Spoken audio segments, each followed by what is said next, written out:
Thank you for calling Marshall High School, home of the Owls. Please select from the following options. For attendance and discipline, please dial 1. For a Spanish translator, please dial 7. Joanna Carranza says when her Spanish-speaking classmates don't have the support they need, their education stalls. Sometimes they will, not really understand most of the stuff that's going during their classes, so they kind of start just falling back or don't really want to try anymore, and then it just becomes a bigger disaster than it already was. Marshall is located about halfway between Columbia and Kansas City and has 2 large agricultural plants that have attracted a growing Hispanic population. That means more Spanish-speaking kids in the city schools, and the school district is having trouble keeping up. With 4 ELL teachers and over 250 ELL students, there's no way that the ELL teachers can be the only ones to teach English to them. State officials say most Missouri schools are above the recommended student-teacher ratio, but Marshall stands out. It's nearly double the recommended ratio.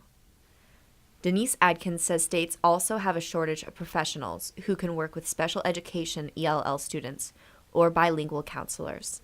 Denise Adkins studies literacy among Hispanics. She says it's a supply and demand problem. These are the kinds of things that these people are in demand, and if you are given the choice between here's a $20,000 salary to go to Marshall, Missouri, or here's an $80,000 salary to go to New York City, what are you going to do? How has Marshall coped with not having enough teachers? Using Spanish-speaking students, which has a downside. How to translate it fast enough to where both of them don't know how, both of the students, the one translating and the Hispanic one that doesn't know English, both have a hard time in that class. Student Gabriel Reyes is a second-generation immigrant. He had to learn English at school as a child, and his English is mainly academic, while his Spanish is more social. I only learned math in English, and I never learned it in Spanish, so I don't know how to translate to a student who needs to learn this or learn that. So it's kind of hard to translate. Technology can sometimes be a substitute in a pinch. I have a student this year, actually.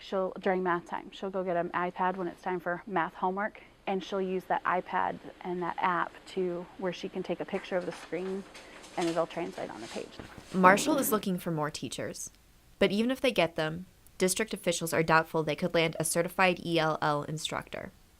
With producers Ellie Fitzgerald, Xiaoyang Chen, and Troy D'Souza. Magdalene Duncan, KBIA News, Columbia.